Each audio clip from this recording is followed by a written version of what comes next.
Phenyl कीटोनुरिया। अब समझते हैं है क्या चीज। देखो आप पहले ये जान लीजिए कि बीमारी जो है इसकी जीन पाई जाती है 12वें क्रोमोसोम पे। और मेरा सवाल ये है, अगर एक क्रोमोसोम 12 पे पाई जाती है तो नीतीश, नीतीश ना, और ये बीमारी ऑटोसोमल कही जाएगी या सेक्स लिंक्ड? ऑटोसोमल। एक से लेके 22 पेयर तक ऑटोसोम का राज चलता है। लास्ट वाला पेयर होता है सेक्स क्रोमोसोम। तो क्योंकि 12वां पेयर जो है वो ऑटोसोम का, इसीलिए इस बीमारी को मैं लिखूंगा ऑटोसोमल, और मैं लिखता हूं रिसेसिव डिसऑर्डर। तो अब आप मुझे बताइए, अगर मैं लिखता हूं it's an autosomal recessive disorder, इसका मतलब क्या हुआ? हाँ तनु, रिसेसिव का मतलब यहाँ पे क्या समझ में आ रहा है?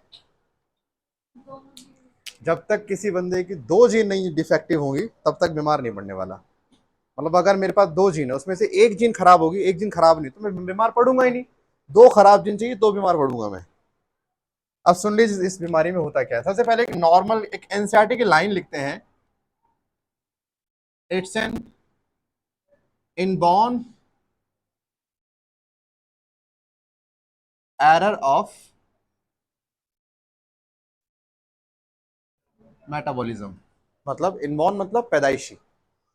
हमने अब तक जितने केस पढ़े, अब तक किसी में मेटाबॉलिज्म का कोई फॉल्ट नहीं था। ये एक बहुत अच्छा एग्जांपल भी है आपके सामने कि अगर आपकी बॉडी में अगर 100 रिएक्शन चल रही हैं और एक रिएक्शन गलती से अपने रास्ते से भटक जाए तो आपकी बॉडी में क्या भूचाल आ सकता है, उसका सबसे अच्छा उदाहरण ये है। समझना कैसे? इनबॉर्न माने पैदाइशी बीमारी। अब समझिए इसमें होता क्या है कि हम लोगों में एक जीन प्रेजेंट होती है, ये हमारे में ये जीन है, इट्स अ जीन, जो हमारी बॉडी में एक एंजाइम बना रही है। और इस एंजाइम का नाम मैं बोलता हूं बड़े वाला एंजाइम। ठीक है, नाम सुन के आपको मालूम पड़ जाएगा नाम मैंने इसको दिया क्यों है। फिनाइल एलानिन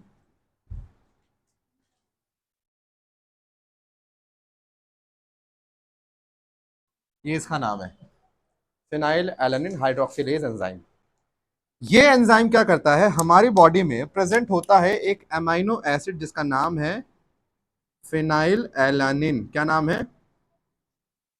ये एक अमीनो एसिड है। और अमीनो एसिड किससे मिलता है? प्रोटीन से मिलता है। प्रोटीन कहाँ से मिलता है सर? पनीर, दूध, जो हम ये डेयरी प्रोडक्ट ले रहे हैं सब में भर के प्रोटीन होता है। मान लीजिए आपने दूध पिया, उसमें था फिनाइल एलानिन जो आपकी बॉडी में आया। तो हम सब की बॉडी में ये फिनाइल एलानिन कन्वर्ट हो जाता है एक दूसरी फॉर्म में जिसका नाम है टायरोसिन। सर टायरोसिन क्या? अरे टायरोसिन भी एक अमाइनो एसिड है। मतलब यहां पर एक अमाइनो एसिड अपने आप को दूसरी फॉर्म में कन्वर्ट कर रही है। लेकिन ये कन्वर्जन अपने आप नहीं होता भाई। ये कन्वर्जन के लिए ये एंजाइम चाहिए होता है जो मैंने ऊपर दिखाया है। और इस एंजाइम के लिए ये जीन का सही होना जरूरी है। और ये जीन कहां पाई जाती है? On 12th chromosome. तो जो 12वां क्रोमोसोम होता है ये जीन वहां पर देखी जाती है। आके ना आपको बता दूं मैं, वैसे जो सबसे पहला जो अमीनो एसिड जो डिस्कवर किया था वो टायरोसिन ही था। इसका वर्ड जो टायरोसिन, टायरोस से निकाला गया। टायरोस का मतलब चीज होता है। क्या होता है? चीज। हमने सबसे पहला अमीनो एसिड चीज से निकाला था, तब इसका नाम क्या पड़ गया? टायरोसिन। टायरोस से निकाला ना, दैट्स व्हाई टायरोसिन। तो ये बहुत यूनिक भी है। और इसके बॉडी में हजारों काम है, जिसमें से मान के चल लीजिए एक तो है मेलानिन प्रोडक्शन को हेल्प कराएगा आपकी ये।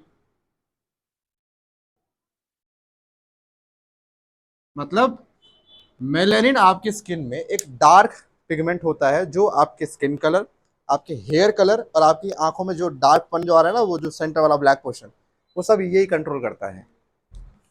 तो मेलानिन आपकी बॉडी में एक पिगमेंट है जो आपकी बॉडी में कलर देने का काम करता है, और उसमें इसकी हेल्प चाहिए होती है। इवन जो आपकी बॉडी में थायरॉक्सिन हार्मोन जो होता है ना, उस हार्मोन को बनने के लिए भी ये चाहिए होता है। और थायरॉक्सिन हार्मोन जो आपके यहाँ से थायराइड ग्लैंड से निकलता है वो आपके ब्रेन की डेवलपमेंट के लिए बहुत बेस्ट होता है। अब आप ये समझ लीजिए, ऐसा नहीं कि दो, ऐसे हजारों काम में इन्वॉल्व होता है टायरोसिन। मतलब एक रिएक्शन से बना एक जब प्रोडक्ट होता है ना, ऐसा नहीं कि वो एक ही रिएक्शन में यूज होगा, वो दसों रिएक्शन में जाकर यूज हो रहा होता है। अब आप ये सोच लीजिए, ये हम लोगों में हो रहा है, हम लोग ठीक है, जिनको ही बीमारी होती है उनके केस में क्या होता है, ये जीन हो जाती है डिफेक्टिव। कौन सी? जो इसकी फिनाइलकीटोनुरिया जीन है, इसको बोलेंगे पीकू जीन। क्या बोलेंगे? इसकी शॉर्ट फॉर्म ही पीकू कहलाती है, फिनाइलकीटोनुरिया, इसका नाम ये रखा गया।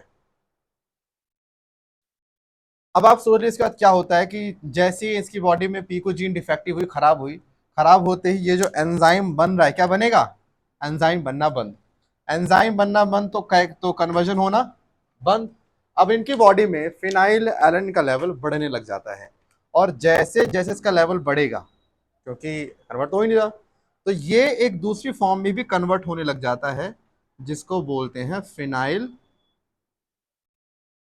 Pyruvic acid. ये इसकी दूसरी फॉर्म है जिसमें कन्वर्ट होता है। एंड फिनाइल पायरुविक एसिड का लेवल जब बॉडी में बढ़ने लग जाता है तो यही चीज ब्रेन तक पहुंचती है, और ब्रेन तक पहुंचने के बाद ब्रेन के सेल्स को डैमेज करेगी। और अगर अब सोचो इनबॉर्न पैदाइशी है, नहीं, जब बच्चा पैदा हुआ तब से प्रॉब्लम स्टार्ट हो चुकी है। अब बच्चे के शुरुआती 5 से लेकर 10 साल में उसके मेंटल ग्रोथ बहुत जरूरी है, और उस ग्रोथ के लिए ब्रेन का पूरा सही तरह से फंक्शन करना जरूरी है। और फंक्शन के लिए हुआ क्या, इस केमिकल ने ब्रेन की सेल्स को डैमेज करना शुरू कर दिया, जिससे ब्रेन की ग्रोथ रुक गई। और जब ब्रेन की ग्रोथ रुक जाती है, इसको हम क्या बोलते हैं? Mental retardation. साथ में यहाँ पे स्किन कलर को लेके इशू, स्किन पिगमेंटेशन इनका खराब होगा, इनको किडनी प्रॉब्लम्स मिल जाएंगी, इनको थायराइड प्रॉब्लम भी देखने को मिल सकती है। एंड जस्ट इमेजिन, एक जीन ने काम करना का बंद कर दिया, इतने सारे सिम्टम आ रहे हैं। इसका मतलब ये जीन काम करती होगी तो इतने सारे सिम्टम नहीं आते होंगे। अब एक बेसिक सी चीज लगा लीजिए, ये जीन इतने सारे फंक्शन कंट्रोल कर रही है, हाँ या ना? हाँ कि ना? अगर ये जीन सिर्फ एक काम कर रही होती तो एक ही सिम्टम आना चाहिए था ना। अगर एक जीन के ना होने से 10 प्रॉब्लम आ रहे, मतलब 10 काम करता होगा। क्या पहले इतना क्लियर है? इसीलिए मैं आपको बताता हूं कि एक हम केस पढ़ते हैं, एक फिनोमिना लगे हाथ पढ़ लेते हैं। एक वर्ड आता है प्लायोट्रॉपी। क्या आता है? प्लायोट्रॉपी, इसी के साथ कनेक्टेड है।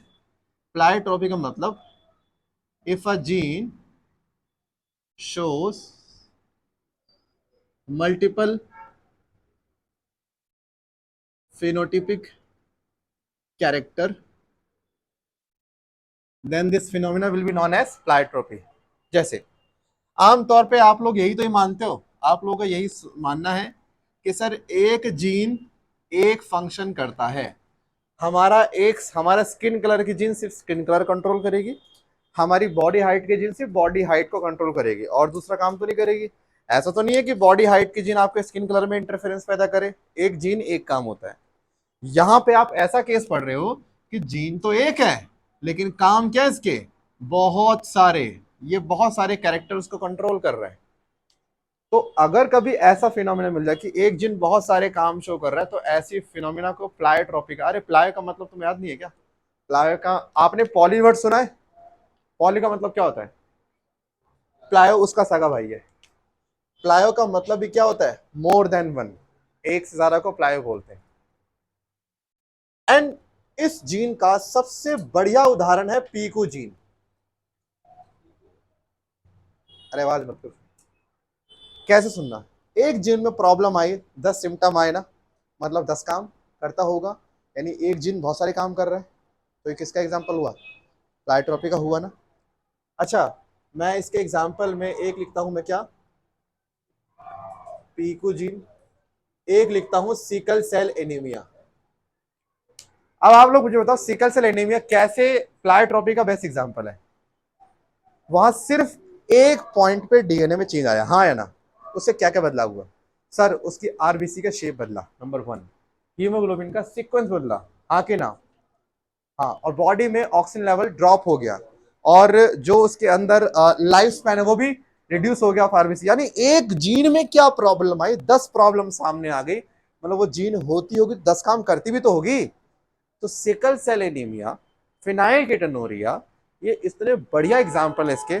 और एक एग्जाम्पल मैं आपको और मेंशन है जिसको लेके हमें समझाना है। और ये एग्जाम्पल हमें एनसीईआरटी से समझाया हुआ है। एग्जाम्पल का नाम है B gene, B gene of pea plant. मटर के पेड़ में बी जीन के दो काम होते हैं, सुनना काम क्या होता है। बी जीन का एक काम होता है स्टार्च सिंथेसिस, माने स्टार्च माने शुगर, यानी सीड में कितना स्टार्च बनेगा, एक तो ये काम करेगा बी जीन कंट्रोल, और साथ ही एक काम और करेगा, सीड का शेप भी ये डिसाइड करेगा। अब मुझे बताइए, यही भाई साहब स्टार्च भी देख रहे हैं, यही सीड का शेप भी देख रहे हैं, एक जीन अगर एक से ज्यादा काम कर रही है तो वो जीन प्लायोट्रोपिक जीन कहलाएगी, फिनोमिना प्लायोट्रोपी कहलाएगा। Phenomena means pleiotropy. मैं आपको एग्जांपल देके समझाता हूं कैसे। मान लीजिए कैपिटल बी भी एक केस होता है, कैपिटल बी स्मॉल बी एक केस होता है, स्मॉल बी और स्मॉल बी एक केस हो सकता है, ये केस हो सकता है ना। Capital B gene round shape के लिए जिम्मेदार है, small B shape wrinkled seed के लिए, माना जो ना बिल्कुल सिकुड़ा हुआ जो सीड होता है वो रिंकल्ड सीड होता है। इस तरह के केस में आपको सीड मिलेगा राउंड, इस तरह के केस में आपको सीड मिलेगा राउंड। क्यों मिलेगा? क्योंकि sir capital B is dominant over small B, and यहां पे सीड क्या मिलेगा आपको? रिंकल्ड, ये आपको मिलेगा। अब अगर मैं बताऊं, ये तो हमारा सीड शेप को लेके आ गया, ये तो दो काम करता है ना, मैंने तो एक ही बताया आपको। अब देखो सीड का साइज, सर साइज क्यों, स्टार्च क्यों नहीं? भाई आप भी जानते हो स्टार्च जितना बनेगा सीड का साइज उतना बड़ा होगा, तो सीड के साइज का कनेक्शन स्टार्च के अमाउंट से है कि नहीं? भाई जितना आप खाना खाओगे उतना पेट बाहर आएगा ना, सीधा कनेक्शन है ना। आपने कितना खाया वो आपके टोन से मालूम पड़ जाए कितना बाहर आ रहा है। इनके साथ भी सेम है, स्टार्च कितना बनेंगे साइज से पता कर लेंगे। कैपिटल भी दोनों क्या बना रहे? स्टार्च, तो स्टार्च बनेगा ज्यादा, तो सीड का साइज कैसा आएगा? लार्ज। हाँ कि ना? ना ये बनाएगा स्टार्च ना वो बनाएगा, तो सीड का साइज क्या आएगा? स्मॉल, है ना। तो सीड का साइज क्या आ गया? स्मॉल। अभी शेप मत देखो, कहोगे सर अपने डाउन बना दो, मैं अभी शेप को देख ही रहा हूं। यहां पे क्या आना चाहिए साइज? क्यों, लॉ ऑफ डोमिनेंस फॉलो नहीं होता? लॉ ऑफ डोमिनेंस को देखा जाए तो कहता है कि एक जीन काम करेगी एक जीन नहीं करेगी। नॉर्मली यहाँ पे किसको करना चाहिए? कैपिटल बी को। अगर कैपिटल बी करेगी तो क्या आना चाहिए? लार्ज। सीड आया बीच का, यानी मीडियम। अब आप मुझे ये बताओ, ये मीडियम क्या लॉ ऑफ डोमिनेंस को फॉलो कर रहा है? लॉ ऑफ डोमिनेंस क्या आता है? दो जीन में से किसी एक जीन का पूरा कैरेक्टर आता है, या तो सीड पूरा छोटा हो जाए बड़ा आ जाए, ये समझ में आता है, बीच का कैरेक्टर समझ में नहीं आता है। अब मेरे को बताइए, ये मीडियम वाला जो कैरेक्टर कहीं ना कहीं इनकम्प्लीट डोमिनेंस से मैच नहीं खा रहा? मैंने क्या कहा था, अगर बच्चों में कैरेक्टर दोनों पेरेंट्स का मिक्स होके आ जाए तो वो इनकम्प्लीट डोमिनेंस का बेस्ट उदाहरण है।